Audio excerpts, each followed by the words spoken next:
Հարավկովկասյան երկաթուղին 2008 թվականին իր հեռանալուց մի քանի օր առաջ Ռոբերտ Քոչարյանը տվել է Ռուսաստանին, այդ Ռոբերտ Քոչարյանի արած ամենախոշոր վատություններից մեկն է։ Դա գույք պարտքի դիմացից ավելի մեծ վատություն է, որովհետև պատկերացրեք այսօր այդ ճանապարհը Եվրոպայի, Միացյալ Նահանգների ու ՏՌԻՊ-ի պարագայում ինչ օգուտներ ու բոնուսներ կարող էր բերել Հայաստանին, իսկ մենք կեսօր խնդրի առաջ ենք կանգնած ու անգամ վարչապետն է խոստովանում, որ մեր գործընկերները Եվրոպայում ու ԱՄՆ-ում սկսում են այ երասխից դեպի աղբուրիկ հատվածը նայել որպես ռուսական հատված։ Իրենք պիտի Հայաստանին հետ հանձնեն մեր երկաթուղիները, որը հայկական սեփականությունն է, այն վիճակով, ինչ վիճակով որ վերցրել են։ Իրենք երբ որ վերցրել են, Իջևան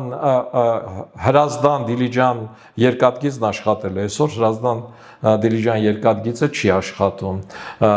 Իրենք Սոտք Արարատ երկաթգիծն աշխատել է, 2020 թվականից հետո Սոտք Արարատ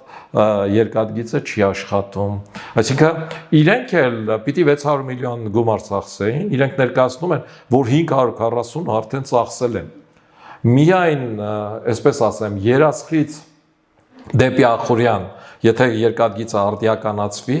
150 միլիոն, 140-ից 150 միլիոն դոլար գումար է պետք։ Այսինքն ռուսական, այսպես կոչված Հարավկովկասյան երկաթուղիները, եթե համաձայնեն էլ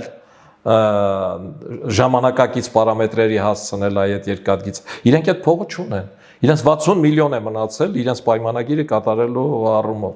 Այսինքն իրենք այդ գումարները ծախսել են։ Իսկ եթե ասեմ, որ 2017-18 թվականների կեսերին մտան այդտեղ ստուգելու եւ 60 միլիոնի խախտում գտան, որ իրենք չարած գործը գրել են ու պետությունից